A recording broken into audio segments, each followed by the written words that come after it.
In this video, I'd like to look at some of the ways of incorporating the noises that are included in many of Trillian's libraries. Now, I have an acoustic bass loaded in here, just a regular full-range bass, and we can dial in the noise over here, and we've seen that that corresponds to the sound source browser, where we can adjust the release level here for release noises when you pull your finger off the note.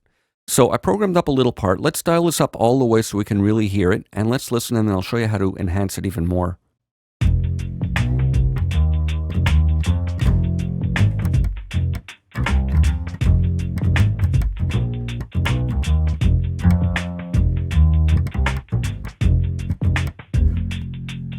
All right, so that sounds nice. We get some nice noise happening there that adds to the authenticity of the part. But if we go to the edit page and increase the release time, we've seen this interacts with the release noise.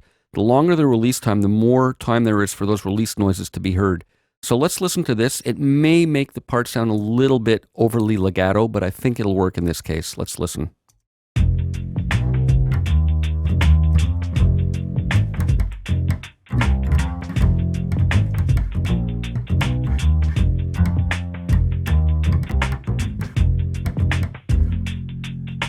So that's a nice way of enhancing the release noises. Make sure you have your release time sufficiently high to take advantage of them.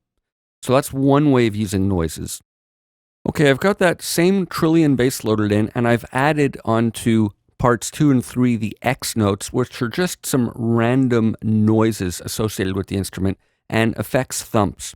So let's switch to stack mode now. I'm going to turn it on, and what I've done is I've set the note range for the full range bass to happen in the first octave, and then I have the effects thumps and X notes layered together. So we're going to get an uber noise level in this part, and of course we don't have to use this much of it, but I just want to show you some creative ways of managing these noises.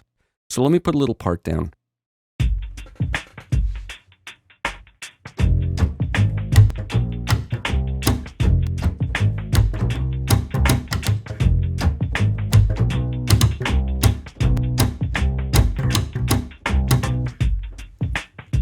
All right, so let's listen back to that.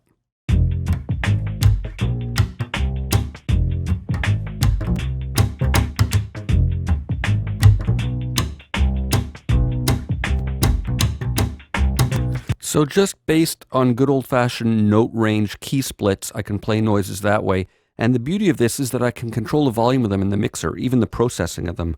Let me hide this for the moment, and let's just loop this. And here we go. We'll see that we can adjust in the mixer the levels.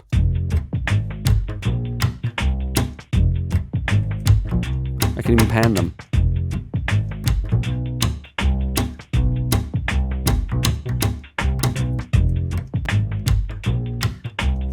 So that's one idea of how to utilize these additional noises. Here's another idea. I have those same noise patches loaded in on parts 2 and 3.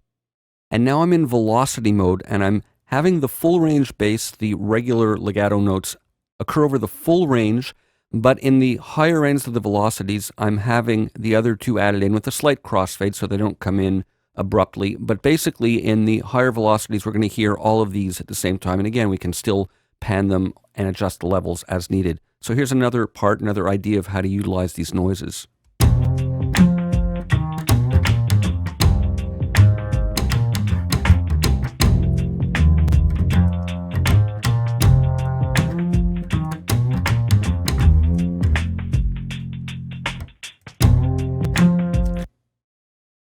Here's another idea utilizing electric basses. I have the funk bass loaded in on part 4, and I'm going to play you the part as I have it now with the release noises dialed up.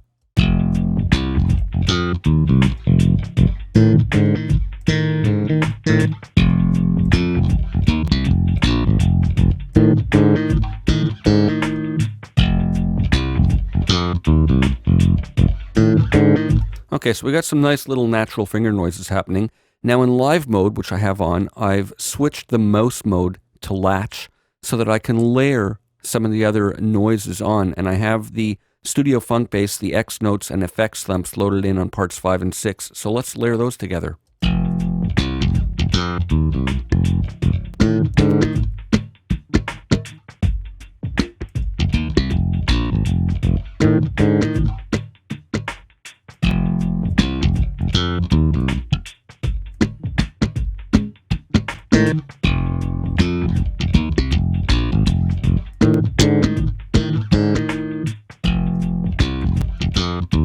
So same thing, I've adjusted the levels and the panning. Not that that's a natural sound, but it's a nice creative use of it. And in live mode, I can create a little arrangement by alternating between the parts. And of course, I can record that performance in various ways, but for now, I'm just demonstrating with the mouse.